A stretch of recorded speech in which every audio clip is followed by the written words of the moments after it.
اهلا بيكم. معاكم امير محمد. في الفيديو ده هنشرح ازاي نسطب جي 4 على الويب سايت بتاعنا، سواء كان ووردبريس او شوبيفاي او يوكان او اي وورد او اي ويب سايت تاني عن طريق جوجل تاج مانجر. اول حاجه نحتاج ان احنا نكريت جي 4 اكونت. هنروح على الادمن وهنروح على الداتا ستريمز، هنكريت داتا ستريم. فهو في العادي واحنا بنكريت الاكونت الجي 4 اكونت بيظهر لنا ان احنا نكريت داتا ستريم على طول، ولكن في حاله ان احنا ما عملناش كده وعملنا سكيب للجزئيه ديت، هنقدر ان احنا نروح على الادمن ونقدر ان احنا نجيبه منين. هنختار ويب، هنضيف هنا اليو ار ال بتاعنا، هنضيف هنا اسم الستريم وهنكريت ستريم. هيظهر لنا هنا الميجرمنت اي دي دوت اللي هنحتاجه في وورد بريس او شوبيفاي. وغير كده كده هو اصلا بيديتكت السي ار ام بتاعك اللي هو وو كوميرس هنا، ويضيف لك ان هو يقول لك ايه البلجن اللي تقدر تستخدمها وايه الستبس اللي تقدر تعملها. طيب، احنا هناخد الميجرمنت اي دي دوت وهنروح على اول حاجه ووردبريس. ووردبريس عندنا طريقتين. اول طريقه او عندها ثلاث طرق سوري. اول طريقه وهي عن طريق بلجن بيكسل يور سايت. ثاني طريقه وهي عن طريق بلجن وكوميرس جوجل اناليتكس في انتجريشن. هي اسمها ووكومرس جوجل اناليتكس انتجريشن، هي دي. دي تبع ووكومرس وجوجل اناليتكس على طول، مش شركه من بره يعني. طيب، تالت حاجه وهي جوجل تاج مانجر. خلينا نبدا في الاول بوكومرس جوجل اناليتكس في انتجريشن. نخش على السيتنجز، هنسطبها اكيد، نخش على السيتنجز بعد كده. هنقدر ان احنا نحط هنا، هنلاقي التراكنج اي دي، هنقدر ان احنا نحط الميجرمنت اي دي اللي احنا خدناه كوبي، وهنعلم على يوز جوجل جلوبال سايت تاج، وهننزل تحت خالص نتأكد إن انهانسد اي كوميرس شغالة، ونتأكد إن التفاصيل دي كلها نتعلم عليها. تمام. طيب، بعد كده هنحفظ التغييرات، وكده يعتبر السيت اب بتاع جي 4 تمام. هنيجي بعد 24 ساعة هنلاقي تقريبا إيه الداتا سمعت بشكل مظبوط والإيفنتس كلها مسمعة. طيب، في حالة إن إحنا هنشتغل على بيكسل يو سايت، برضه الطريقة سهلة. هنروح على بيكسل يو سايت، هنروح على جوجل اناليتكس، نبدأ اللي احنا نحط الميجرمنت اي دي هنا برضو بنفس الطريقة اللي هنا. نبدأ اللي احنا نعمل سيف، وبس كده يعتبر الجي 4 اتعمل له سيت اب بشكل مظبوط، وبرضو الداتا تبدأ تسمى معانا. طيب، بالنسبة بقى لتاج مانجر. تاج مانجر الطريقة ديت أو أي طريقة تانية على أي ويب سايت تاني هتكون هي نفس الطريقة، هي بس اللي هنبقى محتاجينه هو الداتا لاير. الداتا لاير هنا على وورد بريس بنقدر نضيفها بطريقه بسيطه جدا من خلال بلجن اسمها آه، ثانيه واحده نجيب الاسم. فين. لا،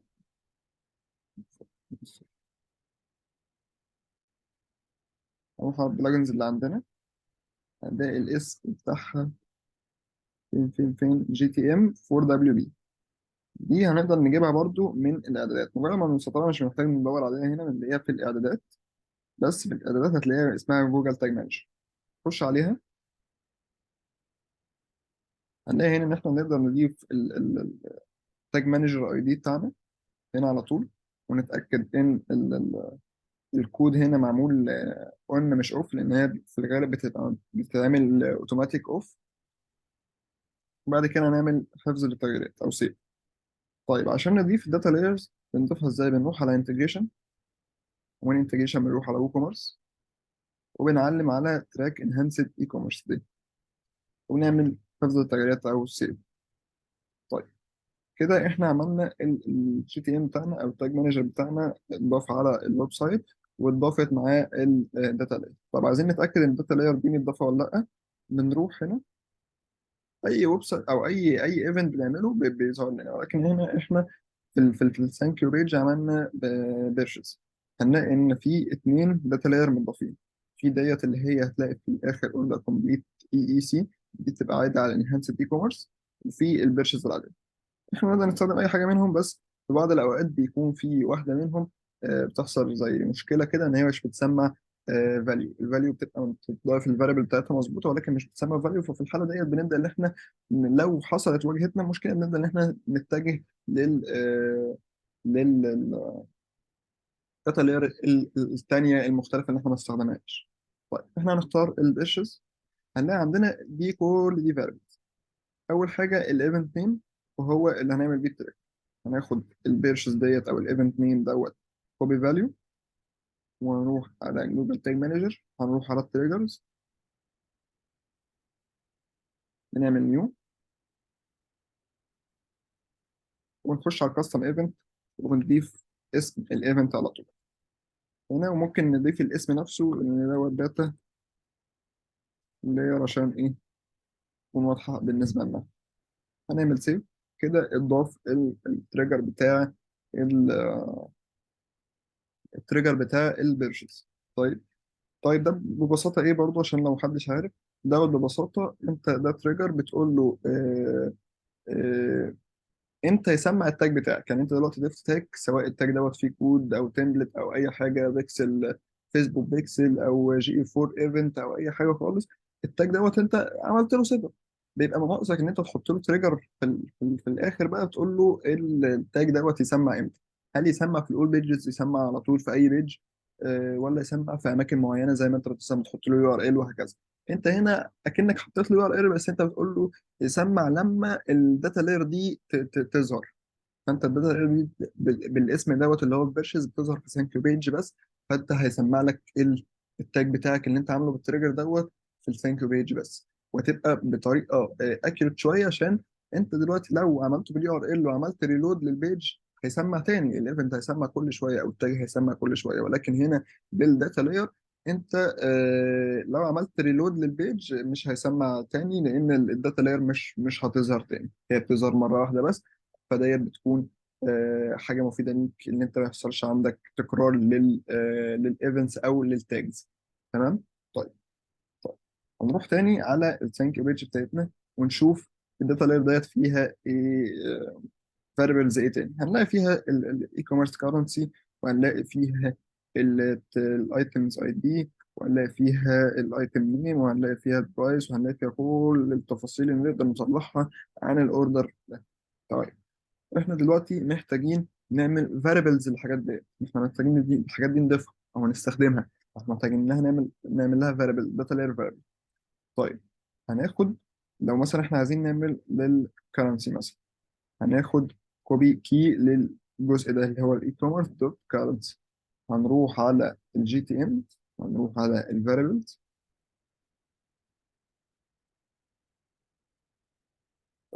هنعمل هنا نيو، مختارين هنا وداخلين على داتا لاير فاريبل، وهنحط الفاريبل اللي احنا عملناه كوبي هنا. ده الاي كوميرس دوت كارنسي. تمام تمام. هنروح عاملين سيف. طيب هنكمل بقية الايفنتس او بقية الفاريبلز او الحاجات اللي نقدر نطلعها. طيب الايتم اي دي نفس الكلام. خش هنا ونروح عاملين داتا لاير فاريبل، عاملين الفاريبل بتاعتنا. طيب خش اهم حاجة طبعا الفاليو. في هنا البرايس وفي الفاليو. البرايس ديت لو انت عندك منتج واحد مثلا فممكن الشخص يطلب منه قطع كتيرة مثلا 5 قطع فيعمل فيك اوردر، فانت مش عايزه يسمع الفاليو التوتال بتاعت الاوردر يعني. فانت تقدر تخليه يسمع البرايس بس للقطعة الواحدة. ده عشان لو شغال على منتج واحد مثلا وفي ناس كتيرة بتعمل اوردرات فيك مثلا. هنخش هنا على اي كوميرس دوت فاليو ونعمل فاريبلز دي.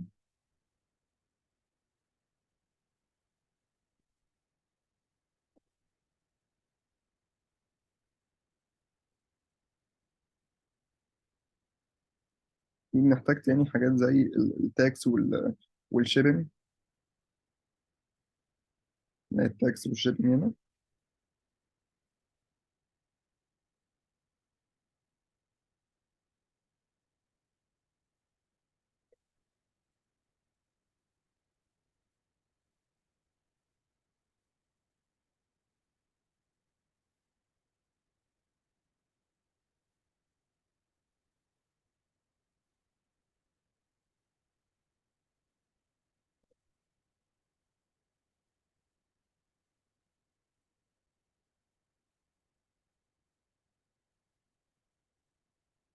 بس كده.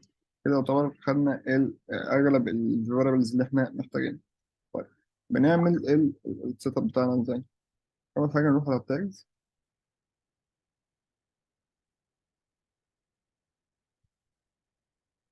لازم اول حاجه نعمل الجي اي 4 كونفيجريشن.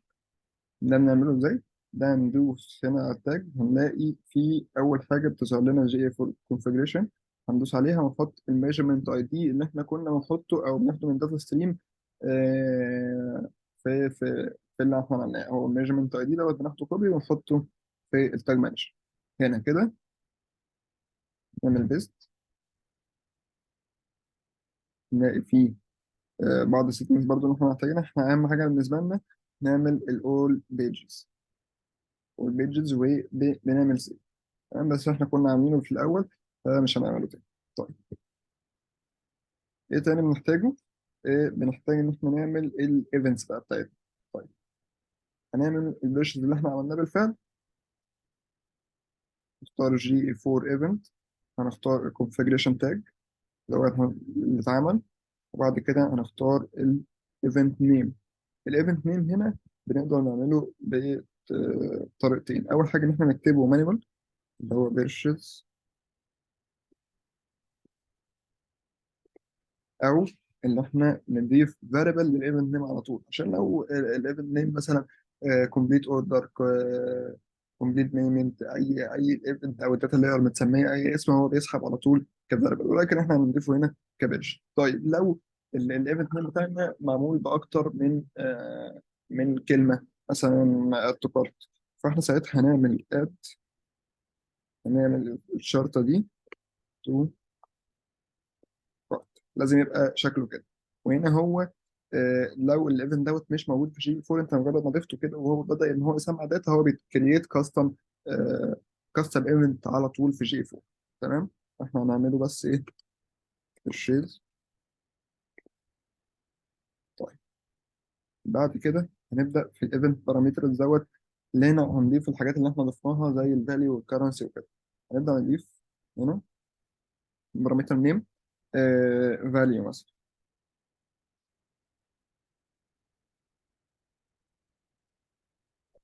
الفاليو هنا هنلاقيها الاي كوميرس دوت فاليو. طيب، الكرنسي هنلاقي هنا الكوميرس دوت كرنسي. سوري، هنا ونلاقي هنا الايتم اي دي، نحطه هنا اكس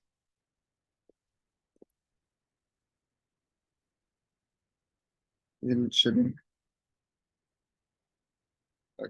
فاحنا كده ضفنا البارامترز بتاعتنا اللي بتطلع من او اللي احنا عايزينها، او الداتا اللي احنا عايزينها تروح مع الايفنت ده. تمام، هنبدا هنا send e-commerce data، وهنستخدم الداتا سورس الداتا لاير. هنختار التريجر هنا البيرشيز داتا لاير زي ما اتفقنا، وهنعمل سيف. نسمي الايفنت بيرشيز ونعمل سيف. تمام تمام. طيب، ده بالنسبه للبيرشيز. بالنسبه لبقيه الايفنتس زي الاد تو كارت والفي كونتنت والكلام ده كله، هنبدا ساعتها نعمل بنفس الطرق او بنفس الخطوات لكل ايفنت منهم، سواء اللي احنا نكرييت التريجر نفسه من الاول باسم الايفنت، وبعد كده نبدا ان احنا نعمل له الفاريبلز بتاعته، ونبدا نوضحها في الاسم ان الفاريبل ده بتاعت الاد تو كارت، والفاريبل دي بتاعت التشيك اوت، وهكذا، لان الداتا لاير بتفرق في الفاريبلز بتاعتها في التسميه بتاعتها يعني. فاحنا نبدا نعملهم للايفنتس كلها، بنبدا نخلص. بعد كده بنبدا ان احنا نعمل بريفيو. فاحنا محتاجين نشوف هل الايفنتس ديت سمعت ولا لا. طيب، هل بنبص من هنا بس ونتاكد من البريفيو بس؟ لا، بنعمل تيست بطريقتين، بطريقتين في نفس الوقت يعتبر. بنعمل بريفيو هنا، ومن جي 4 بنروح على الديباج فيو. نلاقي الديباج فيو في الادمن في الاخر خالص هنا اهي ديباج فيو. الديباج فيو ديت بتتفعل بطريقتين. بتتفعل بطريقه، اول حاجه ان انت تفتح البريفيو مود من جوجل تاج مانجر، او اللي انت تضيف بارامتر في التاج نفسه بتاعك. والبارامتر دوت برضه خلينا نوضحه بيتعمل ازاي. احنا بعد ما ضفنا الكرنسي والفاليو والحاجات ديت، احنا بنقدر نضيف بارامتر تاني بنسميه هنا ديباج شرطة فيو.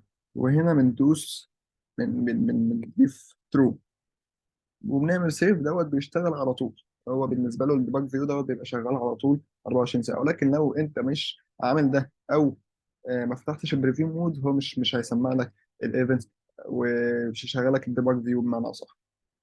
احنا هنا بندي بس بندي مثال. طيب لو رحنا هنا هنعمل كونكت ونتست.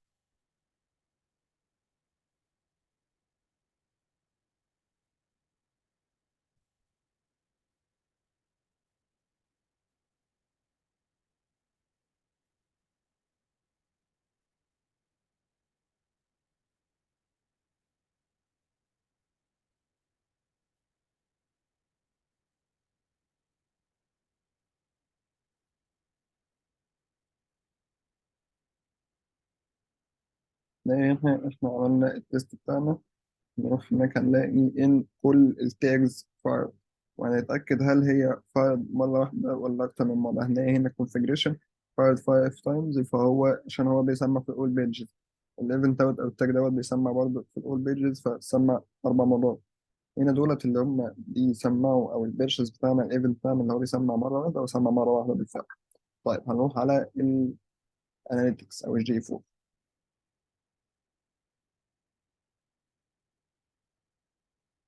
سوري ده مش الأكونت المظبوط.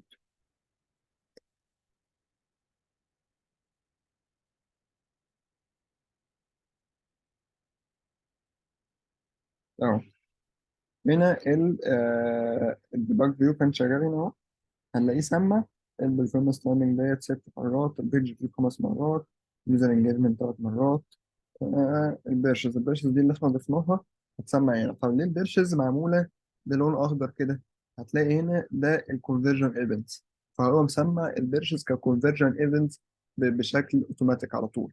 طيب بقيه الايفنتس اللي هي زي الاد تو كارت والحاجات ديت لما نضيفها هتلاقيها بتسمى باللون الازرق دوت الجنرال ايفنتس. تمام. طيب احنا دلوقتي عايزين نشوف البيرشز دوت سمع بداتا ولا لا.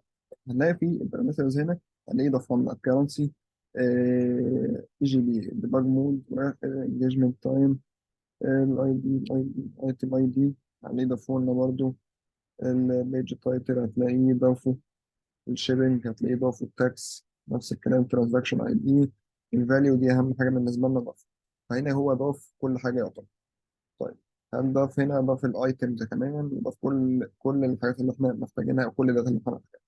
فهو كده بنضاف بشكل مظبوط. فبنبدأ إن إحنا نبص هنا، ونبدأ إن إحنا نوقف الباج فيو هنا أو البريفيو مود بتاع جوجل تاج مانجر. إحنا كده التراكنج بتاعنا أو السيت اب بتاعنا تمام، بس هيبقى فاضل إن إحنا نضيف بقية الإيفنتس بنفس الشكل اللي إحنا عملناه في البيرشز. طيب في إيه تاني نبقى محتاجينه من الحاجات اللي إحنا كنا بنلاقيها في اليونيفرسال، وبدأت إن هي ما بقتش موجودة في الجي 4 وكانت ليها استخدامات كتير. هي الافريج بيج لود تايم.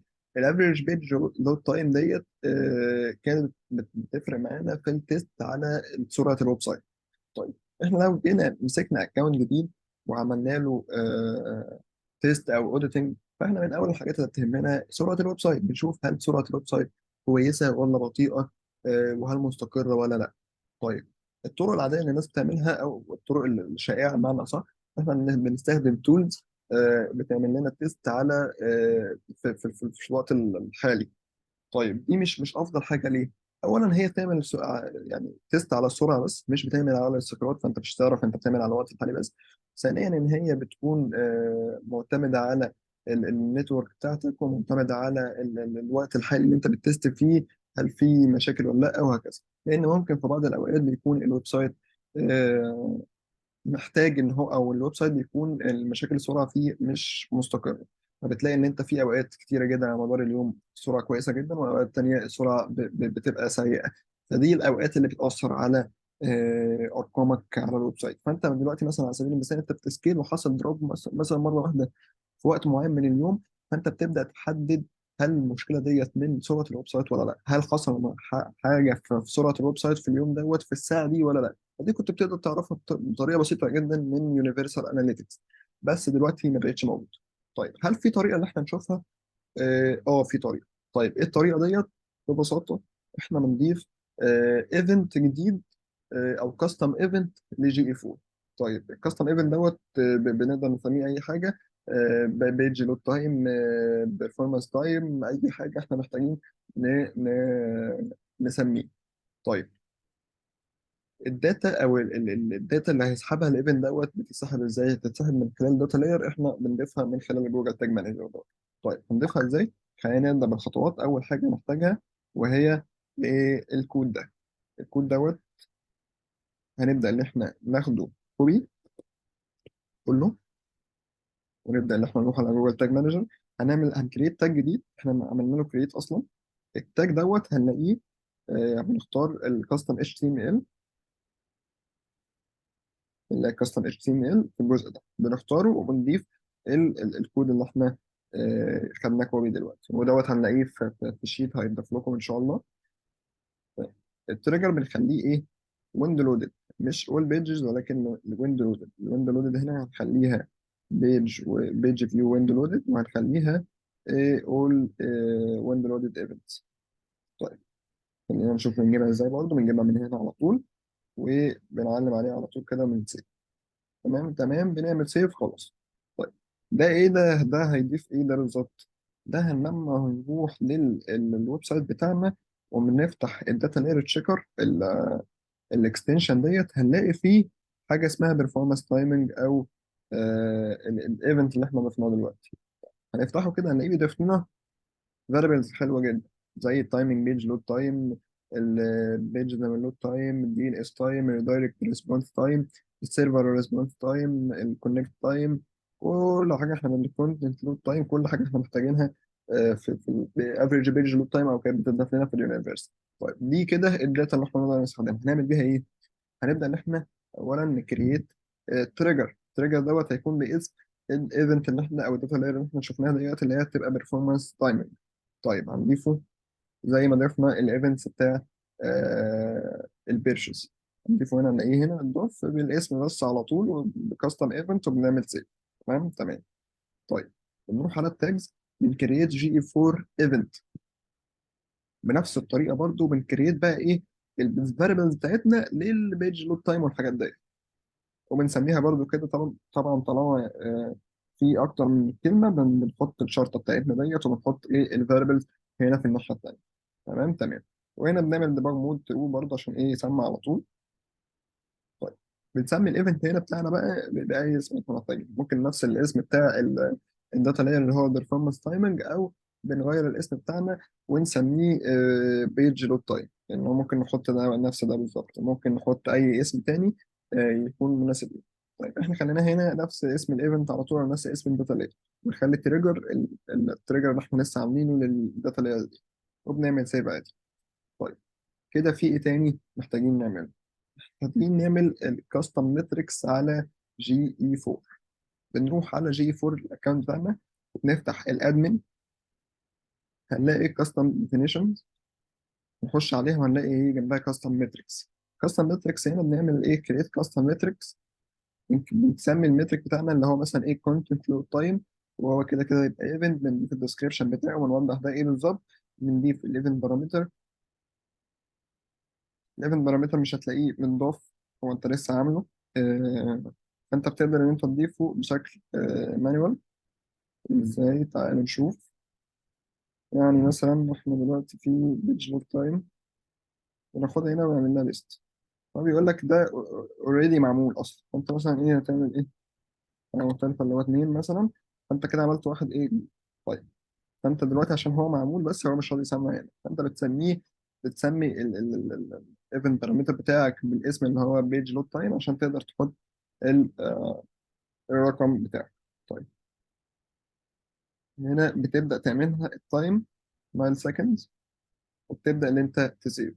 طيب احنا كده كده كنا عاملينه في الاول، هتلاقي كونتنت لود تايم، وهتلاقي الديسكريبشن هنا، وهتلاقي ايه سكور ايفنت، البارامتر نيم، وهتلاقي المايل سكند هنا، وهتلاقي كل حاجه التفاصيل بتاعتنا كلها. فاحنا كده عملنا خلاص الكاستم ماتريكس بتاعتنا. طيب ايه اللي بيحصل بعد كده؟ اللي بيحصل بعد كده ان الايفنت بتاعتنا بتسمى خلاص. الايفنت بتاعنا اللي هو بيرفورمانس تايمنج دوت بيسمى بالبارامتر ديت، وبيسمى بالداتا اللي احنا عايزينها. طيب بنشوفه ازاي؟ احسن طريقه ان احنا نشوفه بيها زي ما كنا بنشوفه في اليونيفرسال اناليتكس، احنا هيجيب لنا الافريج هنا، هيجيب لنا كل ساعه دلوقتي بيجيب لنا الارقام السامبلز كلها. احنا ما نعرفش هو خد كام سامبل من وحسب عليهم. يعني انت دلوقتي الافريج بنج لود تايم ديت بياخد لك عدد من اليوزرز اللي دخلوا، عشان الموضوع يبقى بشكل دقيق شويه، مش معتمد على نتورك معينه وهكذا. طيب هنا انت هتعرف منين هو خد كام سامبل، وهنا هتعرف منين هو خد افريج ولا لا؟ مش هتقدر تعرفها من جي اف 4. فاحنا بنستخدم هنا داتا ستوديو. داتا ستوديو بنكريت ريبورت على داتا ستوديو، بنعمل له كونكت بالجي اف 4 اكونت دوت. وببساطه بنقدر نعمل داشبورد كده شبيهه شويه بالحاجه بتاعت اليونيفرسال القديمه. طيب هتلاقي هنا الجي فورم معمول له كونكت. هتلاقي دي مثلا احنا اخترنا السورس بتاعنا، واخترنا الدايمنشن بتاعنا، اخترنا هنا المترك افريج بيج لود تايم، هتلاقيها ظهرت لنا. وبنبدأ نختارها، وبنبدأ نعمل الديوريشن سكندز، وبنبدأ هتلاقي في تحت الافريج بيج لود تايم دي بتجيب لنا من الأرقام. يعني هتلاقي اللود الكونتنت لود تايم برضه هنختارها كونتنت لود تايم افريج. وهنلاقي لو عملنا ايديت عليها هنلاقي ان احنا عملنا برضه سكندز. طيب هنا عشان تظهر لنا بالشكل ده، فاحنا هنلاقي هنا ديت الكونتنت لود تايم هي بتاخد 47 ثانيه، او الافريج بتاعها 47 ثانيه. هنلاقي الافريج بيج لود تايم هتلاقي دقيقه و17 ثانيه. طيب هنا بيجيب لك على مدار اليوم بالساعات. يعني انت دلوقتي يوم 8 اغسطس هتلاقي الدنيا ماشيه تمام تمام تمام، ولكن في الساعه 2 الظهر بدأ إن أنت في رقم عالي جدا، الأفريج كان 4 دقايق. فدي حاجة حصلت مشكلة ممكن تكون عند شخص واحد، فأنت تتأكد لو حصل عندك دروب في الأرقام في الوقت دوت ولا لأ. فأنت بتقدر إن أنت تعرف المشكلة بتاعتك على طول. وهنا بيجيب لك التوتال يوزرز، وهنا بيجيب لك البيج لود سيمبلز. طيب إيه البيج لود سيمبلز ديت؟ هو بيقول لك أنا خدت كام مثال. هل ده معناه ان هم دول يوزرز؟ لا، انت بتفرق هنا. بتقول له قال لك هنا اليوزرز، وقال لك هنا السيمبلز. قال لك هنا اليوزرز دول 15، ولكن كل يوزر منهم دخل على اكتر من بيج، فبالتالي هو بي كل يوزر بيدي اكتر، بياخد منه اكتر من سيمبل. فهنا جاب لك 41 سيمبل وحسب عليهم الافريج ده. فبالتالي ما عملتش تيست على شخص واحد، او عملت تيست على نتورك واحده، او عملت تيست على جهاز واحد. لا، انت بتعمل على 41 41 طريقه، 41 سامبل. تمام، وعلى 15 يوزر ده في يوم واحد. فانت تقدر تجيب الداتا دي كلها بشكل بسيط وسهل جدا. تمام. طيب احنا كده عملنا الوورد بريس، وعملنا ايه الجوجل تاج مانجر. طيب في شوبيفاي بقى. شوبيفاي ببساطه هنفتح الاكونت بتاعنا، هندخل على اونلاين ستورز، وهندخل على بريفرنس من تحت. هننزل تحت جوجل اناليتكس، هتلاقيه بيقول لنا هنا ان انت تقدر تعمل سيت اب للجي اي 4 من خلال هنا. ندوس على مانج بيكسل هير، هندوس هنا هيودينا على السيلز شانل بتاعت جوجل. وهنلاقي هنا ان انت تقدر تعمل كونكت بالاكونت بتاعك، وبتقدر تعمل كونكت بالجي اي 4 اكونت بتاعك. هنا بيختار، انت مش بتضيف له ميجرمنت اي دي هنا، ولكن انت بتختار بيظهر لك كل الجي 4 اكونتس اللي عندك على الميل دوت. وبتقدر تختار هنا على طول، بتعمل كونكت وخلاص كده هو الجي 4 اتعمل له سيت اب من دون اي تدخل منك. تمام تمام. طيب حاجه زي يو كان برضه بيكون ليها طريقه زي ديت. بتدخل على السيتنجز، ومن السيتنجز تدخل على اونلاين، هتلاقي في الجزء اللي انت بتحط فيه البيكسلز بتاعتك، هتلاقي فيه الجوجل اناليتكس. بتحط التراكنج اي دي اللي هو الميجرمنت اي دي اللي احنا عملناه في الداتا ستريمز، وبتحطه بتدوس سيف، وهو كده بيسمى الايفنتس عندك عادي. ولو حابب ان انت تشوف التست بتاعك، تقدر تفتح الديباج فيو والتست عادي جدا. تمام. فديت كانت طريقه ان احنا نعمل سيت اب للجي اي 4 على اكتر من سي ار ام، وعلى اكتر باستخدام الابس او البلجنز، وباستخدام جوجل تايم مانجر. وطريقه ان احنا نضيف الافريج بيج لود تايم او البيج لود تايم ايفنت على جي 4، وازاي نقدر نشوفه، وازاي نقدر نشوف الافريج بتاعه من خلال داشبورد على داتا ستوديو. شكرا.